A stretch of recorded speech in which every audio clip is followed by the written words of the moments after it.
And we're live here on a Friday night following Friday Night SmackDown. Of course, my name's Ramos Jr. Welcome back to another live stream, another post-show reaction to WWE's Friday Night SmackDown. We are on the heels of a great holiday season, I might add. I hope that you guys had a great holiday season, enjoyed your Christmas with your loved ones and your family as well. But here we are on the fast track to WrestleMania. I know obviously the Royal Rumble is the show that really gets the road to WrestleMania started. But being that we're off of the Saturday night's main event, we're looking forward to the Royal Rumble. But first, we have the Netflix premiere of WWE Monday Night Raw. And I feel like this episode of Monday Night Raw will be the kickoff show. This will be the show that really sets in motion a lot of the storylines that we're going to be seeing heading into WrestleMania. But that's Monday Night Raw on January 6th. Tonight, of course, we come off the heels of another edition of Friday Night SmackDown, one that had a pretty eventful conclusion. You know, I was left watching SmackDown in a pretty damn good mood because we've seen for months that Kevin Owens and Cody Rhodes, they've been kind of diving deeper into their rivalry, and some people were kind of hesitant to rock with this feud. Because there wasn't really much of a story. Some people were saying that Cody Rhodes doesn't have that edge. That him and Kevin Owens, what are they fighting over? Well, obviously, the WWE title. But now, a little wrinkle in the storyline has been added, not one but two WWE titles. Of course, the undisputed WWE Championship that has been in Cody Rhodes' possession since WrestleMania 40 when he defeated the Tribal Chief, the OTC Roman Reigns, in what I think was the main event of the year in pro wrestling. Not only that title, but now that the Winged Eagle, yes, the Winged Eagle that sits over my shoulder over here, that has also been introduced into the story. We talked about this a couple of weeks ago on the live stream where we were thinking, okay, Kevin Owens is holding the Winged Eagle hostage. He's claiming to be the rightful champion, and he does have an argument, if you will, because he kind of got the phantom finish. He got the 3 count, albeit there was no referee there to make the official count. So in Kevin Owens' mind, he is the WWE champion. The only thing that is the problem here is not in the record books, not in the official record book for the WWE. Nonetheless, it's the message. Sometimes it's not about the money and it's not about the title, but it's the message. And Kevin Owens believes in his heart of hearts that he is the rightful heir to the WWE champion. And then we come to this episode of SmackDown. Cody Rhodes cuts an impassioned promo. I love to hear Cody Rhodes cut a promo, especially when he is believing what he's saying. I mean, you felt the words. They cut deep into this promo. He talked about how there was a time where he was doing this for him. This was for him. But no longer is he doing it for himself. He has people that look up to him, like his wife, like his daughter, like his family members, like Michael Cole, who was the ring announcer that he alluded to during this promo. He talked about Randy Orton, his mentor, the guy that really taught him the ropes in the WWE. And that was all taken away by Kevin Owens and his vicious attack on the Viper. He talked about how Kevin Owens wanted a rematch. He wanted one more shot of that WWE title that he believed should be in his possession. And Cody Rhodes says, great, you want a match where a referee can't screw you out of a finish? I want a referee that won't stop me from what I'm going to do to you. And just like we predicted it weeks ago on the live stream, weeks ago on the J Area, and here on the YouTube channel, a ladder match. We're going to have both titles suspended above the ring, giving an opportunity for fans to see the Winged Eagle in action one more time. And who's to say maybe whoever wins this matchup doesn't continue to bring out the Winged Eagle? Just a theory. Do I think it's going to happen? Probably not, but hey, I'm a fan. I can dream. Just like the way Kevin Owens can dream that he is going to be the one to defeat Cody Rhodes. Cody Rhodes has been the champion for months, in and out, since he defeated Roman Reigns at WrestleMania, like we talk about. But will Kevin Owens be the guy to do it? I mean, I think he's been the closest we have. We talked about Logan Paul and AJ Styles, hell, even Solo Sikoa. But I think deep down, we knew these guys weren't going to do it. We knew they weren't going to beat Cody Rhodes, who has been anointed the face of the company, who's been anointed the top guy in the WWE. We've seen guys like Hulk Hogan, Bret Hart, Stone Cold Steve Austin, The Rock, John Cena, Roman Reigns, and now Cody Rhodes is next up. He talks about being the starting quarterback, having that position to lead the team to the promised land. And right now, we're in one of the greatest boom periods in pro wrestling history. You look at the Attitude Era, you look at the Golden Era. We're now in the Renaissance Era or the Triple H era, depending on what side of the spectrum you sit on in the internet wrestling community. I like the Renaissance Era. I think that's a solid name, but I digress. Cody Rhodes is the quarterback. This is his time. Top babyface, Big Pop. When his entrance music started tonight, made his way down that ramp to confront Kevin Owens, his attacker. Big Pop. The crowd got on their feet. The noise level, nearly deafening, I'm sure, if you were in attendance. And I look at Kevin Owens, and he's probably the most credible guy to remove this title away from the American Nightmare. But it's not going to be good enough.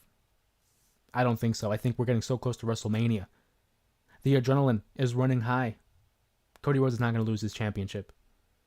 In a ladder match against Kevin Owens at the Royal Rumble, as if it wasn't already a must-see event because of the road to WrestleMania, because of 2 Royal Rumble matches that have huge implications for WrestleMania 41 that will be from Las Vegas, Nevada.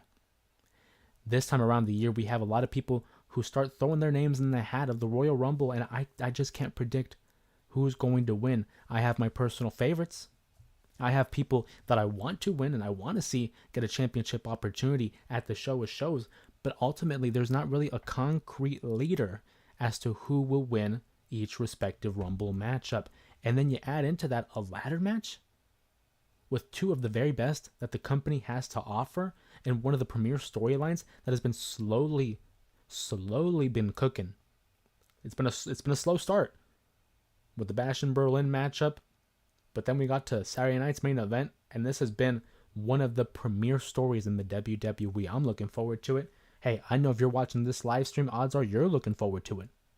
Cody Rhodes versus Kevin Owens in a ladder match. If you know me, if you've watched the live streams, if you've been up to date with the videos here on the YouTube channel, you know I love a good ladder match. The suspense, the drama, the action. Some of the greatest ladder matches have taken place in the WWE with people like the Hardys, the Dudleys, Edge and Christian, Jericho, Shawn Michaels and Razor Ramon, Eddie Guerrero and Rey Mysterio. Ladder matches are my jam. So I'm looking forward to it and how Kevin Owens can try to beat Cody Rhodes. Now, here on the channel, we try to be unbiased. We try to look at it from a fan perspective, but also provide a little bit of fan and a little bit of an analyst approach to it. I think Cody Rhodes is winning. I would find it very difficult to believe that Kevin Owens is going to defeat Cody Rhodes for the title as we head into WrestleMania. If it was going to happen, I feel like it was going to happen in December at the Saturday night's main event. But it didn't happen. So now that we're on the fast track to WrestleMania, I can't see them pivot. I can't see it happening. Could it? Yeah, sure. It could happen. But personally, if I'm a betting man or woman, I'm not making that bet. But nonetheless, it's going to be a huge event. If you're here in the chat, obviously, my name's Jose Ramos Jr. Welcome to the live stream. We talk pro wrestling here. It's a channel by a wrestling fan for pro wrestling fans. We're talking about the Royal Rumble event. One of my favorite events of the year, up there with WrestleMania and SummerSlam. Those are the 3 events that I look forward to the most when it comes to WWE programming. But we talk about WWE programming and we're talking about Friday Night SmackDown. These live streams, we have an opportunity to react, share our thoughts and emotions on what we just saw on the night's event, and even looking forward to the future that is in pro wrestling. Other notable things that happened on SmackDown tonight. We had a 6-person tag match up here. It was the current reigning and defending tag team champions Bianca Belair and her new tag team partner Naomi as they teamed up with former WWE Women's Champion Bayley as they would take on the team of Candice LeRae, Tiffany Stratton, and the Women's Champion Nia Jax. I think the big storyline here coming out of it, number 1 is we still don't know who the attacker of Jade is. Will we get to find out? I think we're going to hold off on that. They kind of alluded to it that, hey, Naomi and Bianca Belair are the new champions. They're going to be fighting champions. And we're not going to forget who had attacked Jade Cargill. But the real story out of it, of course, was Tiffany Stratton. And her eagerness to cash in that money in the bank. I think she realizes that her chances are kind of dwindling here. Candice LeRae has been kind of playing the foil to a Tiffany Stratton. Certainly because of what had happened tonight. I mean, she had an opportunity and Candice LeRae prevents her from doing so. And we even see that, Tiffany Stratton had a confrontation with Candice LeRae saying, I want to be champion. Well, who in their right mind wouldn't want to be? I don't blame her one bit. So that's going to be something to watch out for here. It's becoming increasingly apparent that Tiffany Stratton wants to cash in this briefcase. What's going on, Big Neff Network? Welcome to the live stream. Salute to you and to yours. Appreciate you stopping by, talking pro wrestling with us here on the YouTube channel, on the J Area live stream. Appreciate to have you here, buddy. What were your thoughts on tonight's SmackDown, as well as lead up to the Royal Rumble event, where we're going to see Kevin Owens and Cody Rhodes face off for the WWE title in a ladder match? That's what we're talking about here tonight. Talking about Friday Night SmackDown. Big news as well, being that 3 hours of Friday Night SmackDown will commence starting next week. Next week, January 3rd, will be the first ever, well, I shouldn't say first ever, I'm sure it's happened before, but will be the beginning of the 3-hour era of Friday Night SmackDown, with big matches already. Nia Jax going to be defending her title against Naomi. I believe that Andrade's going to have a matchup against Shinsuke Nakamura. So a lot to look forward there. I mean, a lot of big changes here in the WWE with the move to Netflix. SmackDown seemingly getting the position of Monday Night Raw here on USA Network. NXT has been on fire in the last couple of years. They're firing on all cylinders here. The WWE is. But we want to hear from you guys, the J Area Nation. Hear from you guys on what you guys are thinking. What are your emotions following Friday Night SmackDown and leading in to the first ever Netflix edition of Monday Night Raw? In other news, in WWE on SmackDown, Braun Strowman gets a victory over Austin Theory, moving forward with the whole Monster Among Men push here on Friday nights. But for me, the big takeaway here was Austin Theory. Austin Theory is a very promising young athlete here on Friday Night SmackDown, but he's been relegated to a tag team, A-Town Down Under, with Grayson Waller. And by no means is it a bad tag team. They're entertaining. Two promising young stars, but I, for one, am ready to see Austin Theory make a babyface turn here. I think he has the potential. If you've seen his stuff outside of the WWE with his work with Make-A-Wish and the way he is with the younger audience, I could see him rocking a babyface turn.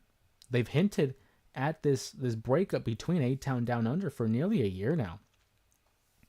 I mean, you look at the Elimination Chamber event last year during the Grayson Waller effect that had Cody Rhodes and Seth Rollins a part of it.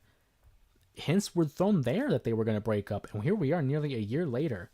Maybe we go full circle and see at the Royal Rumble event that Austin Theory or Waller eliminate the other, and we can start building towards a breakup here, because I'm going to be honest with you, it doesn't do it for me. I like Waller. I like Theory, but as a tag team, I just don't, the interest isn't there anymore. Especially because we know they're going to lose. Whenever they're in a matchup, whether it's a singles or a tag team, we know they're going to lose. They're no longer credible in my book. Kevin, what's going on? Welcome to the live stream. Appreciate you seeing you here on a live stream here on a Friday night. Always looking forward to you, my friend, and the others joining us here. Kevin asks, would you say today's roster is more talented than the previous generations? That's really funny that you bring that up, because we're watching this episode of SmackDown, my family and I looked over at San Fran 5, my brother, and we're just looking at the roster. It was, I believe, Carmelo Hayes versus Sami Zayn. That was the matchup. And I said, this roster is loaded. I mean, you can argue that this is one of the most loaded rosters in quite some time, depending on what generation we're talking here. I think it's probably one of the best rosters we've seen, certainly within the last 15 years. I would say. Again, that just depends on your generations. I think the Attitude Era was a huge deal in terms of talent. You look at Hall of Famers all across the card, whether it was the openers, whether it was the mid card, the main event scene. I'm partial to the Ruthless Aggression era because I grew up during that era. But I do think that top to bottom, and especially in terms of potential, today's crop of superstars are off the charts. Every single matchup has some sort of talent, And it goes to also creative, where every single matchup feels like there's stakes, feels like there's something to latch onto as a fan, not only in terms of in-ring action, but the story itself. So I would say it's definitely one of the most stacked rosters we've seen in quite some time, for sure.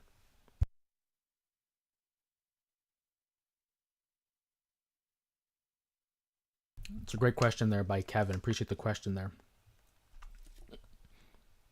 Obviously, if you're new to the live stream, make sure to share your comments and your questions in the chat. We're going to address each of them as we go along the way, talking about Friday Night SmackDown, as well as anything WWE related, or even AEW, TNA, whatever the case may be. As I've always said on these live streams, this isn't just my channel, it's your guys' channel as well. It's a pro wrestling channel designed for pro wrestling fans. So go ahead and keep them coming with these comments and these questions. We love the participation here. I mentioned the matchup between Sami Zayn and Carmelo Hayes, which, I mean, hey, just two great talents. I think we look at Sami Zayn as one of the perennial baby faces here on the WWE's roster. Every time I see Sami Zayn or I hear his music as he comes out for his entrance, it gets me amped up. I remember watching him early on during the NXT days. I wasn't able to watch Ring of Honor. I didn't have access to that during the El Generico days. But upon meeting Sami Zayn in that early run in NXT, immediately latching on to him and the fighting spirit of Sami Zayn during the NXT days, and now watching him now and the evolution and the growth that he has been able to accumulate, and to see him now go up against an up-and-comer like Carmelo Hayes, who I think very highly of. Between Carmelo Hayes, and Braun Breaker, I think those are two guys that can certainly be huge parts of the future for WWE. I already said I'm a big fan of the Ruthless Aggression era that ran from 02 to 08, so a lot of my comparisons kind of directly go there. I look at Braun Breaker and Carmelo Hayes and I say, hey, we can do something with these two. We can do something along the lines of like a John Cena and a Batista. Having two stars having a meteoric rise simultaneously and ultimately meeting in the middle to have a great matchup. They've already had great matchups down in NXT for the championship. But who's to say that these two can't grow on the main roster? Braun Breaker taking the Batista route. I think Carmelo Hayes could take the John Cena route, but hey, time will tell. Still early in their careers, both having debuted just earlier this year in 2024. So certainly something to look forward to. And Carmelo Hayes has been improving. I mean, we know what he can do in ring, but just ever since he had this heel run, ever after the turn on Trick Williams, his character work has just been so immensely great. Love to see the heelish cockiness and arrogance of a Carmelo Hayes. And a great matchup there. I mean, obviously the finish isn't what we want. We don't like DQ finishes here in the J area. We like, clear-cut winners. Braun Strowman got his hands on Carmelo Hayes. You can argue that was a DQ there. But then Sami Zayn got attacked by the Bloodline and he gets the DQ victory there. And talk about threading the needle and having stories intersect with one another. Sami Zayn gets attacked by the Bloodline, and Kevin Owens comes out following the beatdown. Doesn't help Sami Zayn. Kevin Owens and Sami Zayn go back. I mean, yeah, granted they've had their differences and had their feuds, but most recently, WrestleMania 39, they win the tag titles in the main event of night 1 of WrestleMania 39. They help battle against the Judgment Day and the Bloodline. And Kevin Owens doesn't even bother to help out Sami Zayn. That just shows you the consistency. Kevin Owens doesn't want to help Cody. He sided with Roman Reigns. You're going to help the guy that tormented us for 4 years. So of course he's not going to help Sami. Sami teamed up with Roman. He willingly helped Roman in the Bloodline at Crown Jewel, and then, obviously, War Games helped them get the victory there. And the funny thing is, Kevin Owens was the integral part of getting Sami out of the Bloodline. Go back to the War Games matchup at Survivor Series 2022. And Kevin Owens was one of those guys saying, you don't have to do this. You don't have to be with them. They're going to turn on you. Leave while you can. And Sami Zayn wouldn't have it. He didn't listen to Kevin Owens. Until ultimately the Royal Rumble in 2023, when Kevin Owens lost to Roman Reigns for the WWE Championship. And they would attack him. And Roman wanted Sami Zayn to swing the chair at his former best friend, but he couldn't do it. Sami Zayn turns his back on the bloodline for Kevin Owens. That would lead them down the path for Elimination Chamber, where Sami Zayn almost wins the championship in Montreal. They win the tag titles at WrestleMania, have a tag title run throughout the summer. All for what? All for Sami to go back to the bloodline? You gotta be kidding me. If I'm Kevin Owens, I'm irate. I'm a little peeved. Quite frankly, I'm pissed off if I'm Kevin Owens. We've gone through all of that just for you to go back to your ex? That's not how it works. That's not how it works. So I love the little details there by the WWE and Kevin Owens, who just says, yeah, no, I'm going to fight for me. Cody Rhodes was my friend. Randy Orton was my friend. Sami Zayn was my friend. But they turned their back on me when they started siding with the opposition. Now, granted, Randy Orton never sided with the bloodline, but because he protects Cody in Kevin's mind, you're enabling him to help out the bloodline. The OG bloodline, that is. It's the little details. It's the little details. When we talk about little details, how about not necessarily a subtle detail, because she's anything but subtle, but Chelsea Green hosting a huge celebration for her U.S. title win at Saturday night's main event after defeating Mia Yim. Great to see Chelsea Green getting her flowers, and the character work of Chelsea Green, I can't say enough about it. In fact, she was a nominee for our Women's Breakout Star of 2024 for the WWE. If you haven't seen that live stream, I suggest you go back into the archives, take a look, watch it. Let me know what you guys think and comment down below who you thought should have been the Breakout Star of 2024. We've been handing out these awards, the J Area Awards, for our live streams throughout the last couple of weeks. We had Rivalry of the Year, we had Tag Team of the Year, Women's Wrestler of the Year, and most recently, Breakout Star of the Year, one for the men and one for the women. It was initially just going to be a one award deal, but there's just such a deep roster when it comes to the WWE, both on the men and women's side. So we said, you know what, let's give one to the men and let's give one to the women. So if you haven't seen those, I really suggest you go ahead and take a look at the archives, look at the live streams, because we get a lot of good content, out of the live streams, because of participations like you guys. Seeing you guys come out, show out for these live streams, it makes me excited. It gets me going about pro wrestling, and I can see the level of excitement that it brings you guys, because we get a lot of activity here on the live streams, which is why we continue to do so. Instead of a Friday 5 count, we did have our AEW predictions. There's going to be World's End on Saturday night, the next pay-per-view for All Elite Wrestling. Tomorrow, or depending whether you're on the East Coast, Saturday afternoon, we'll just say that. Saturday afternoon, we have a special video coming out. Usually that's reserved for J Area Clips, where we take clips from either the live streams or the podcast. But Saturday, we're going to be having our first reaction video in a long time. It's been a minute there since I did a reaction video, but through some suggestions from members in the chat, I'm going to start implementing more of those. I would love to get your guys' input on that. If you enjoy the reaction videos, make sure to go out of your way and like them, comment down below, subscribe to the channel. Let me know what you guys want to see, because like I said, the channel may have my name on it, but it's very much our channel, because we're talking pro wrestling. It's a community that we're trying to build up, especially in the year 2025. It's going to be a huge year. If you thought 2024 was a big year, not only for the WWE, but just for this channel alone, the growth has been incredible. So we're expecting great things in the next 12 months.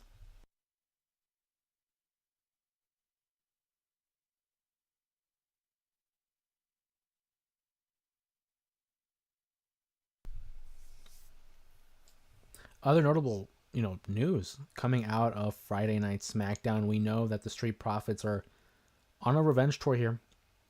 They're looking for their attackers as well. Friday Night SmackDown has been the land of attacks. We've seen a lot of people getting mysteriously jumped from behind, from assailants who have not came forward. I think we all know who were the attackers of the Street Profits. And obviously it's DIY.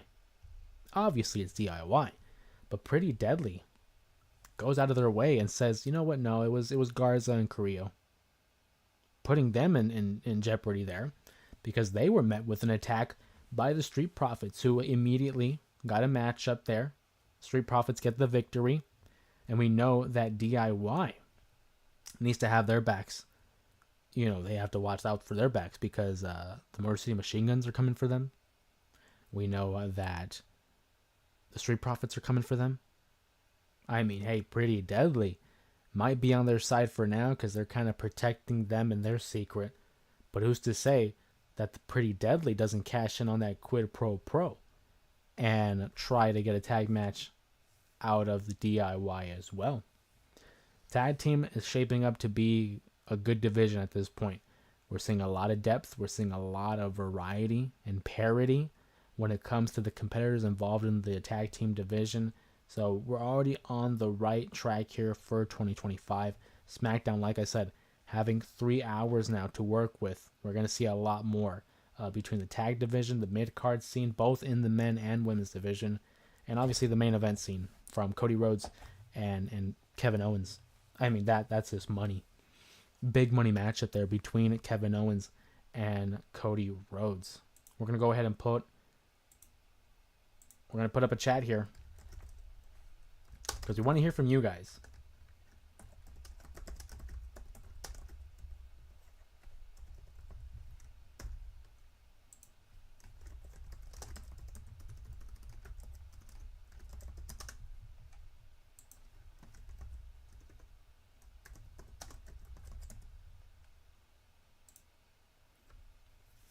The big matchup, obviously. We know that the Royal Rumble event is going to have 2 huge matches. The Royal Rumble, to see who wins, who gets to have an opportunity at the current champions, whether it's Gunther or Cody Rhodes. But that matchup between Kevin Owens and Cody Rhodes in the ladder match, that's going to be something. It's going to really set in motion for what happens for the next few months leading into WrestleMania 41. What is Kevin Owens going to be a part of? Who's Cody Rhodes going to face? Some reports and rumors have suggested that Cody Rhodes could have a match against The Rock, which I think would make most sense, given what we've seen from the build-up to WrestleMania 40, obviously from the appearance at Bad Blood. But we don't know. The Rock's a busy man. Mr. Hollywood, right? I also think, well, not even I think, but reports, again, have said that potentially a matchup with John Cena could occur. John Cena is on his quest for number 17 to break the record, the Ric Flair record for 16 world title wins. Could John Cena be the guy? If he faces Cody Rhodes, he might have a good shot. But what a dream match there. I mean, we've seen John Cena versus Cody Rhodes in the past, but not in this current incarnation of the Cody Rhodes character. The American Nightmare, the face of the company, for him to face off against John Cena, who was the face of the company for, the better part of 15 years? Clearly the guy. Clearly. But I think personally, if you ask me, John Cena has a better track record against the bigger foe. I personally would like to see John Cena versus Gunther. I think that would be a great matchup. Gunther, the imposing figure that he is, whether he's winning through submission, whether he's winning through brute strength, chops. Him against John Cena would be a nice little throwback to the good old, I want to say the good old days, but the Super Cena days where he was taking on the likes of the Great Khali, Umaga, the Big Show. He was facing all comers. I would be more interested to see Gunther versus Cena. I think Cody versus Cena certainly should happen during this farewell tour for John Cena. But if he's going to break the record, I think it should be against Gunther. I really do. And who would his last matchup be against? I think it'd be probably against Randy Orton or someone up and coming. I keep saying the name's Carmelo Hayes. I think Carmelo Hayes would benefit greatly from this. One thing I do want to see is John Cena versus Chad Gable. And you could do it one of 2 ways. What if we have Chad Gable having some kind of open invitational, has an open challenge, and out comes John Cena. Very much like how Kurt Angle had that open challenge and John Cena answered the call.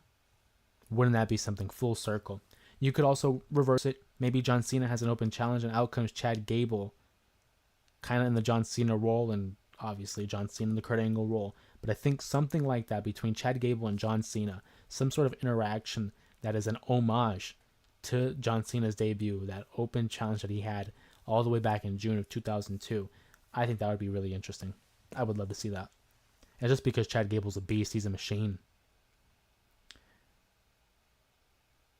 Kevin says, in old WWE games, Cena's attitude adjustment used to be called the FU. I find that funny. I mean, not just in the video games. I mean, it was on TV. And for those who weren't aware, I mean, John Cena, he had first used the attitude adjustment, then known as the FU. During his feud in 2003, he fought Brock Lesnar for the WWE Championship at Backlash 2003 and used the FU as a retaliation to the F5. Brock Lesnar's finisher, well known as the F5, John Cena had beef with Brock Lesnar, obviously wanted the WWE title, so he started using the Fireman's Carry Slam and called it the FU, directed towards Brock Lesnar. Kevin says, I'd like to see Cena versus Breakker. I mean, come on. Absolutely. Absolutely. John Cena versus Braun Breakker, big money matchup. You can even have it for the Intercontinental Championship, assuming Breakker holds it long enough for whenever that match takes place. Because keep in mind, that was the one title Cena hasn't won. U.S. Champion, Tag Champion, World Champion, WWE Champion, never held the Intercontinental Championship. The one title that eludes him and is preventing him from being a Grand Slam champion. So him against Braun Breakker, not only on paper, but just story-wise. Awesome. Awesome pick there. Kevin also says, I'm just now realizing how John Cena's Dr. Thugonomics gimmick was actually very, very good. It was fire. I started collecting jerseys because of that gimmick. John Cena coming out as a rapper, had his own rap album that, I ended up getting as a gift from my parents. That Dr. Thugonomics gimmick by John Cena really put him over the top and got him over with audiences, and that led him on the rise to become the WWE Champion in 2005, and again, catapulted him to the top of the card. One of the best pivots in terms of gimmicks ever seen. And to think that it all started because he was freestyling on the back of a bus, and Stephanie McMahon happened to hear him freestyling and asked him, is that something you want to do on TV? And that he was almost fired. He was almost fired until the freestyling happened and they gave him a shot. Kevin says that gimmick was 03, so I didn't witness much of Thugonomics. Yeah, the Doctor of Thugonomics, having started at Halloween 2002, and then obviously it started decreasing in like 2005. I mean, 2006 you can say maybe was when it officially went away, and he started going more towards that Marine John Cena look, like in 07 with the camo pants.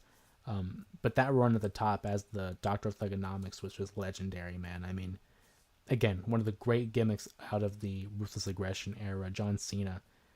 Especially, too, in that early rise when he was WWE Champion from like 05 to 07.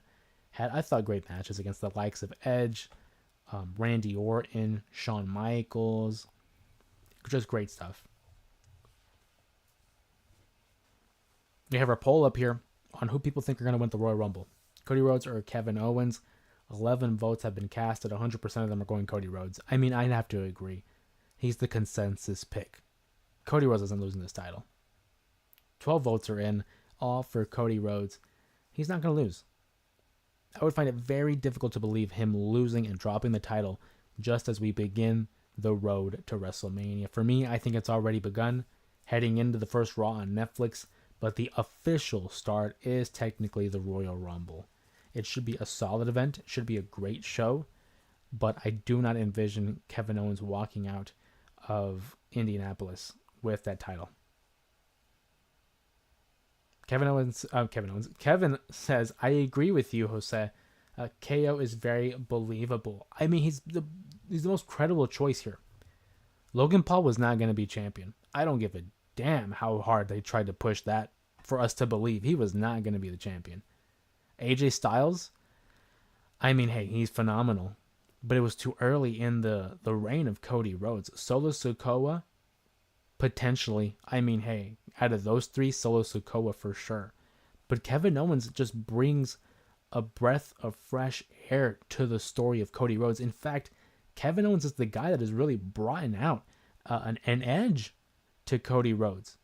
To hear him, the way he spoke to Kevin tonight on SmackDown, telling him to shut the hell up, like he lit a fire under Cody Rhodes, something we haven't seen in a minute there. So Kevin Owens is the biggest, threat to Cody Rhodes' title reign, and that's saying something because Solo Sikoa had the bloodline with him. But I think Kevin Owens is very credible. If he does it, I'm going to be shocked because, like I said, I don't think Cody drops it. But if he does somehow lose to Kevin, I mean, I'm not mad. I wouldn't be mad at it. I would be super interested and super intrigued as to where they would go from there, though. Kevin says, and I'm glad that Owens has been elevated to the main event spot again. I wonder what's next after this. How does KO recover after this loss? He beats Randy. They never had that official matchup, if you remember. He had the matchup against Randy Orton versus Kevin Owens at the Crown Jewel event. Never officially started. It was a no contest. And if I'm not mistaken, it was the SmackDown after that the pile driver occurred and took out Randy Orton out of action. Kevin Owens loses to Cody Rhodes at the Royal Rumble. I don't know if it's at Elimination Chamber, maybe WrestleMania, but Kevin Owens beats Randy Orton and he's fine. He'll be fine. He'll recover after that. I think if anything, this was a great point in his story, the Kevin Owens story, where he's regaining that perspective. He's kind of been blinded by the bloodline, his hatred towards the bloodline, his willingness to put his own body on the line for defeating them. You side with Cody Rhodes because he's an ally. He doesn't like the bloodline, but over time, Kevin Owens comes to the realization, I gotta fight for me now. My fight's not against the bloodline no more. It's against Cody Rhodes. It's against Randy Orton. Because they want to tear down the work that I put in these last 4 years. People weren't fighting the bloodline as hard as Kevin Owens. We gotta remember that. He was one of the consistent opponents of the bloodline. So for him, it's personal. I put time, blood, sweat, and tears into bringing down this hierarchy, this bloodline. And you guys are just going to go ahead and help them rebuild? No. That's a slap in the face to the WWE. That's a slap in the face to Kevin Owens. So he loses to Cody Rhodes. So be it. So be it. But Randy Orton's going to come back. And you'd be silly to not believe that Randy Orton's not going to want to have his hands on Kevin Owens. That'll be the next transition. That'll be the next feud for Kevin Owens. And I don't know if it's Elimination Chamber or if it's WrestleMania. I think it'd be cool if it was WrestleMania because it would be a full circle moment. Because at WrestleMania 40, they were in the triple threat match that included Logan Paul for that U.S. title. And that's when the partnership, the friendship kind of began between Randy and Kevin. And a year later at WrestleMania 41, they have a one-on-one match. It's possible. I did think that Randy Orton could have been a guy that Cody Rhodes could have fought at WrestleMania 41. But again, The Rock is a possibility.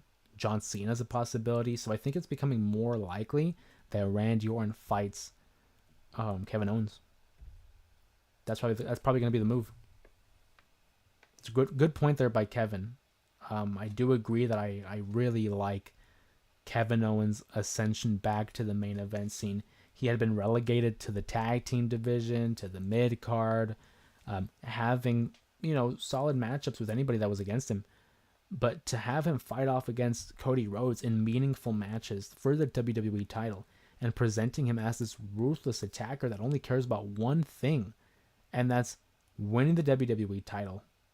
And I guess the other point would be to demonstrate that Cody Rhodes is getting a sense of favoritism, that he is the golden boy of the WWE. Because again, in his mind, this is all what's the word I'm looking for here? Justified. It makes sense in his mind.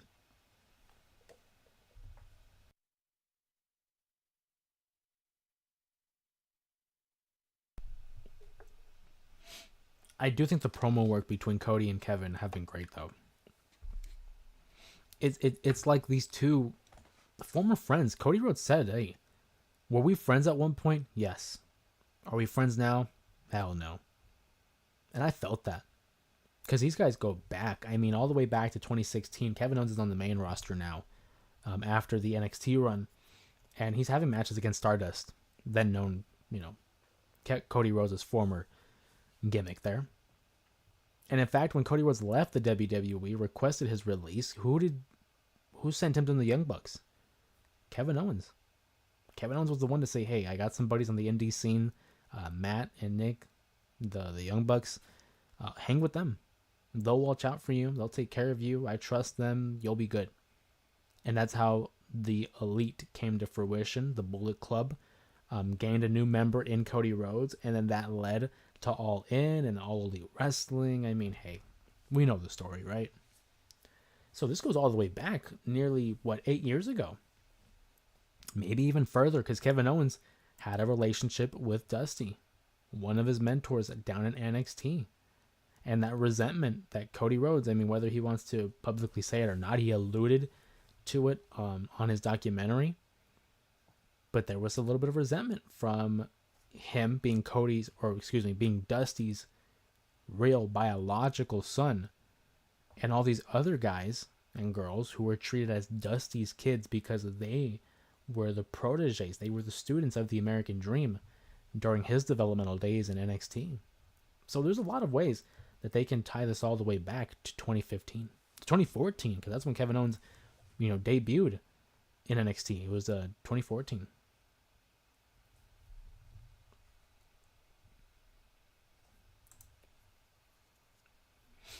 We're gonna close the poll there. I mean, a resounding Cody Rhodes vote here. I mean, 22 votes were in.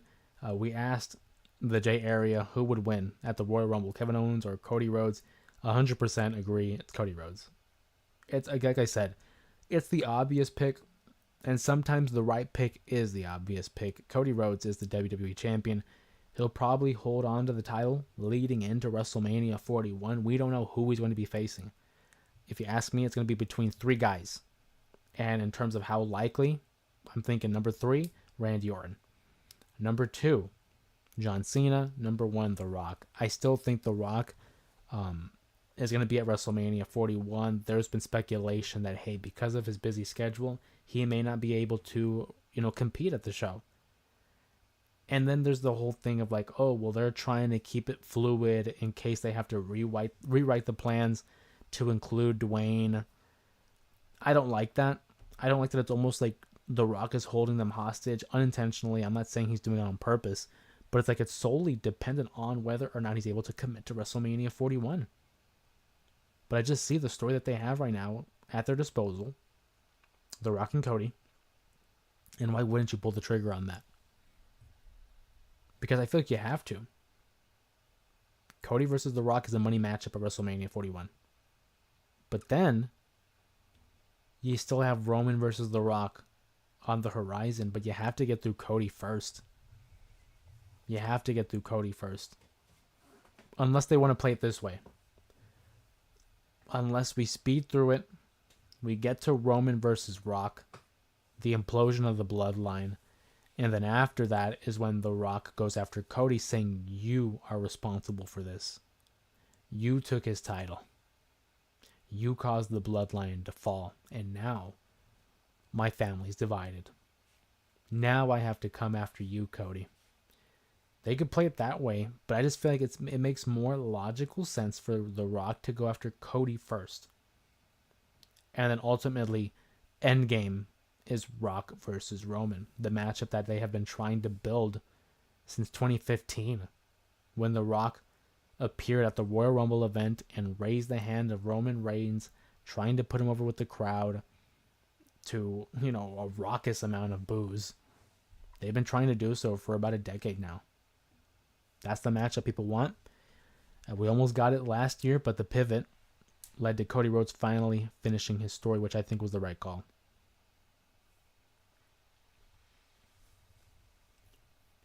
But yeah, this year's WrestleMania, not unlike WrestleMania 40, will definitely go down as one of the biggest mysteries. Because we have our theories. Talked about John Cena. His last matchup could be against Gunther, Cody, or Randy. The Rock could possibly have a matchup against Roman or Cody. Kevin Owens is mix-up. Randy's mix-up. Cody's matches. Like, there's so much possibilities that could take place at WrestleMania 41, but we don't know for sure. Everything's getting thrown out there, but there's not a clear-cut path to Las Vegas, to Allegiant Stadium. And I love it. Even in a day and age where social media and the internet are alive and well and spoilers are everywhere and reports are being reported nearly every day, we still can't call it. And that's great. That's great for pro wrestling when you're not able to predict the next move. When you don't know what's going to happen. There's magic in the air when there's that unpredictable factor that comes to fruition. If you ask me, I think Cody versus Rock should be the move. I think Gunther versus Cena should be the move. I would have thought that Punk versus Rollins would have been the move, but that looks like it's going to happen. Well, not even that looks like it's going to happen on the first episode of Netflix's Raw. Could they have a rematch at WrestleMania? Sure. Because I think whoever wins this matchup on Raw between Rollins and Punk, they're going to get a match against Gunther at the Rumble. I just feel like that's the next progression. I feel like that's the next move. And let's say it's Seth Rollins. Let's say Seth gets the win on Raw. He goes up against Gunther. And again, we're just fantasy booking here, but he beats Gunther for the world title. And Punk wins the Rumble. There you go. WrestleMania 41, Punk Rollins for the world title. They've already made a reference to the fact that Punk said, "You don't have the world title no more. I don't need to fight you."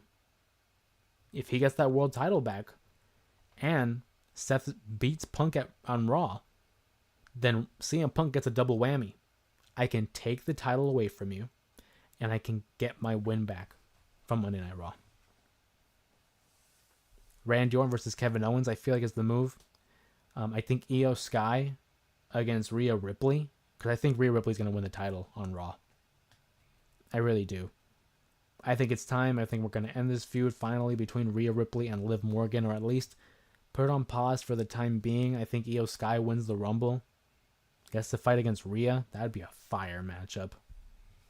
As for the women's title, I know Charlotte is probably due back pretty soon from her injury. I think Tiffany Stratton cashes in the briefcase between now and the Rumble. Who's to say we don't see Charlotte versus Tiffany Stratton? If not, what about Bianca versus Tiffany? And then slide Charlotte Flair against Jade Cargill, because I think there's also a potential there to have Jade versus Charlotte and say that Charlotte was the one that attacked Miss Cargill. That's a real possibility there. And those are the main matches. I mean, obviously we have the main world title feuds. I think those are the main matches there. Then you're left with people who are, again, big stars like Jey Uso. Who is he going to fight? Damian Priest. What matchup is he going to have? So just fleshing it out is like, it's going to be off the charts. I think that'd be a great potential. As a matter of fact, don't quote me, but I think that'd be a cool video idea, is trying to predict the matchups for WrestleMania 41. Maybe we'll do that following the episode of Raw on Netflix, because I think a lot of pieces are going to get put together in terms of where we're going to go with the build to WrestleMania 41. If you guys are new to the live stream, my name is Jose Ramos Jr. We talk pro wrestling here on Monday and Friday night. We have the J Area Wrestling Podcast every Monday morning / afternoon, depending where you are in the world. We also have the Friday 5 count on occasion. We didn't have one today, but we also have live streams following major events, and it gives you guys the opportunity to really become part of the conversation as we talk about all things pro wrestling. The year 2024 has been a great year for us here in the J area and on YouTube, and we're looking to make more strides and more growth here with the channel. Pretty soon we're looking to open up memberships. That way you, the devoted members of the J area, can voice your support as well as get exclusive content that we are ready and willing to put out within the next couple of months. It's a building process, you know. But again, with your guys' help, it's been so enjoyable. It's been rewarding and certainly motivating to continue to put out the work that we do here on YouTube.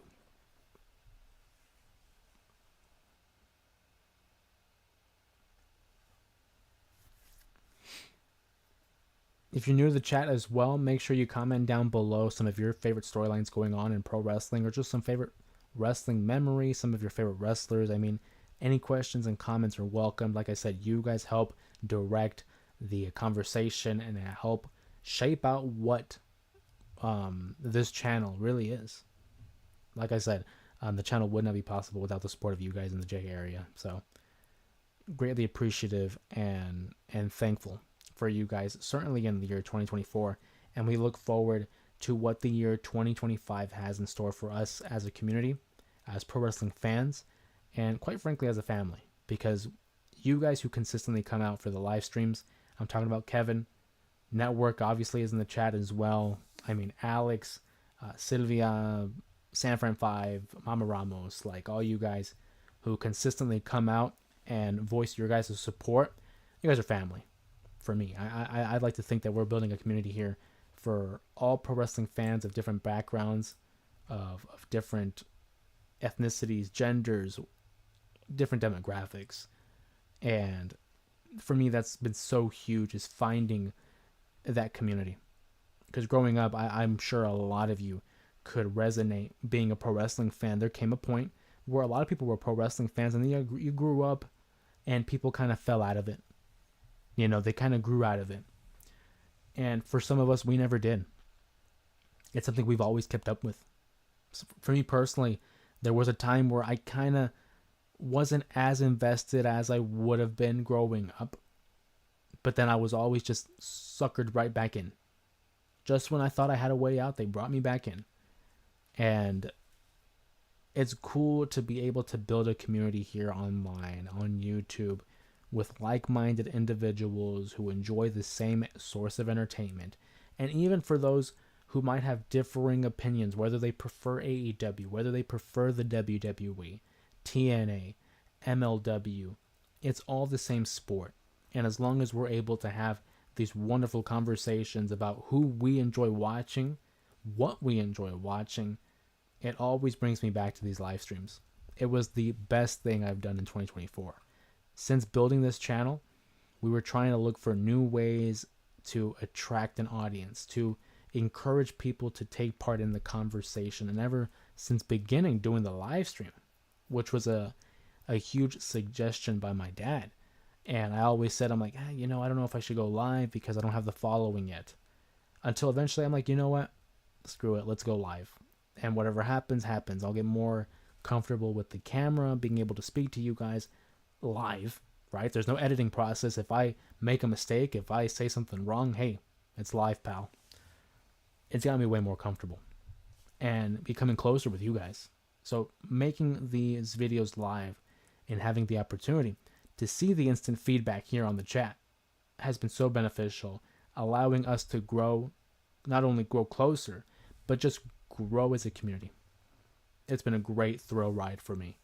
So I can't wait to see what 2025 has in store, because 2024, certainly, we hit big strides as a community.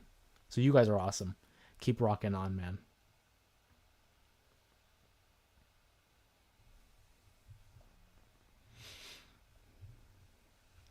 We talked about the live streams.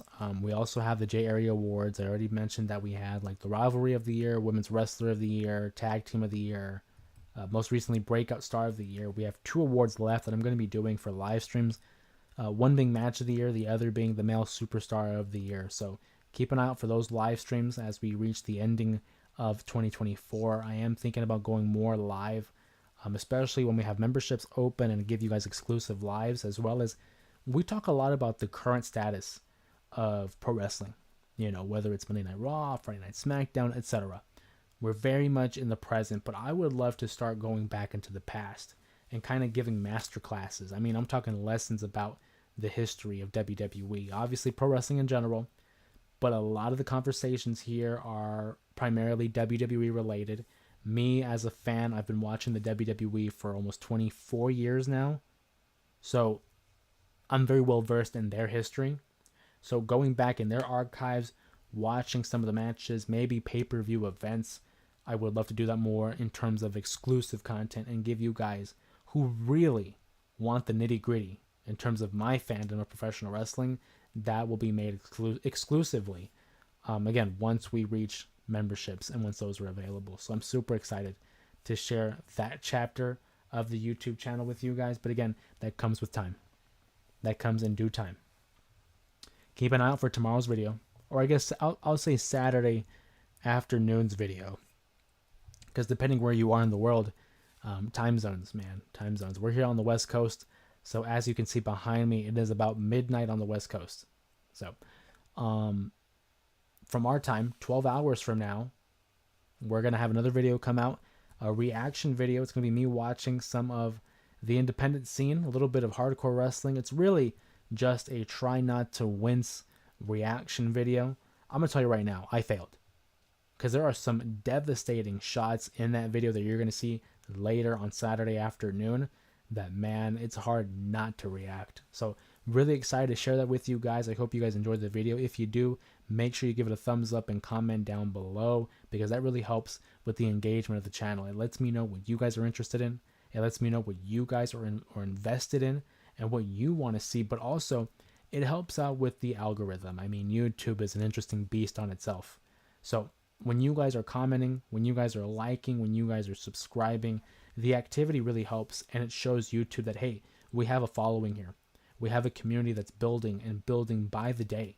So if we are able to continue to grow in that momentum with the likes, with the shares, with the comments, with the subscribes, you know, all the jargon that the YouTubers say nowadays.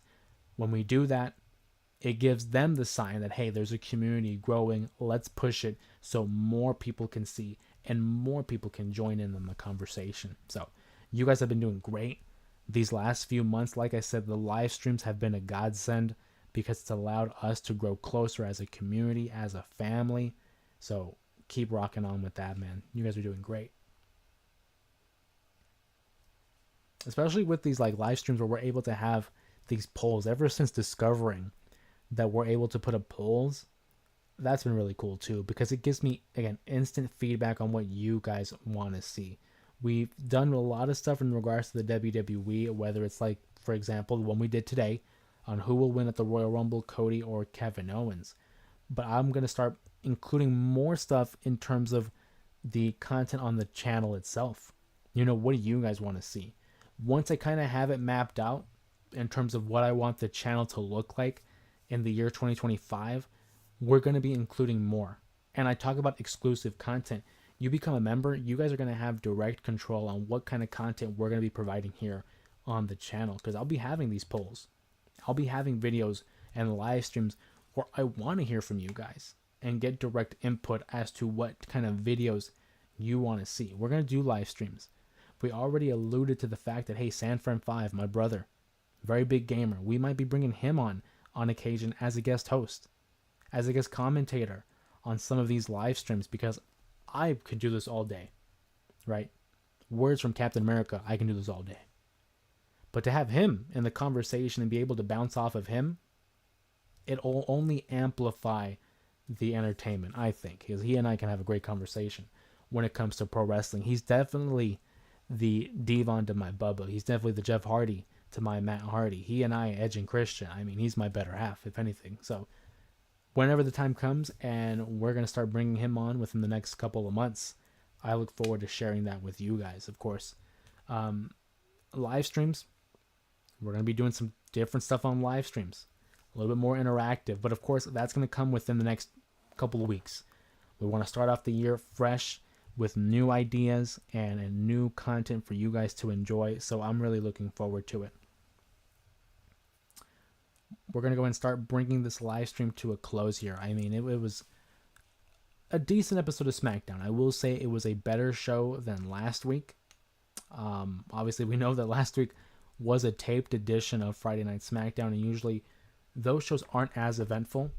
This one was a step in the right direction. I enjoyed Sami Zayn versus Carmelo Hayes. The opening tag team match for the women, solid. The Street Profits versus Los Garza, enjoyed that as well. Strowman had a good showing against Theory. I mean, granted, we knew it wasn't going to be an all-time classic. Kevin Owens and Cody Rhodes, I mean, they stole the show. That segment to close out Friday Night SmackDown definitely will be the leading content that we'll see for the promo package of their match at the Royal Rumble. A ladder match. How exciting. Cody versus Kevin. The winner gets to hold the WWE title. The rightful WWE champion, of course, will be crowned at the Royal Rumble. I want to thank you guys again for joining me on tonight's live stream. This brief live stream, it was awesome seeing you guys and come out and again, talk pro wrestling with me. We're going to continue to put out quality content. Like I said, keep an eye out for later Saturday afternoon. We're going to have a reaction video. Monday, we have the J Area Wrestling Podcast. Again, live stream following Monday Night Raw, especially now that Monday Night Raw is going to be coming from Netflix, and then SmackDown's 3 hours long. So we're going to see. I'm going to keep you guys updated on how that might affect the channel. Because from here on the West Coast, if it does go 3 hours and it starts at 9 o'clock, the live streams would have to start about midnight West Coast. And I don't know if that's something that we'll be able to consistently provide. So keep an eye out. If any updates, you guys already know to watch the live streams. Look out for the community tab where I do the occasional post. Keep an eye out for that. Make sure you turn on your notification. Turn on the bell. That way you stay notified whenever we have a new video, whenever we're going live, and any notification in regards to the content here on the J Area YouTube channel. With that being said, thank you guys for joining me on tonight's live stream. Appreciate you guys for all the love and support that you continue to send our way here on YouTube. Super excited for what we will have in store for 2025. Also in store for WWE. I mean, it's going to be a great year for WWE, but just for the YouTube channel itself. Once again, appreciate you guys. Hope everyone has a wonderful night. Thank you for stopping by to talk pro wrestling with us. And of course, my name's Jose Ramos Jr. And everybody, make sure to stay cool.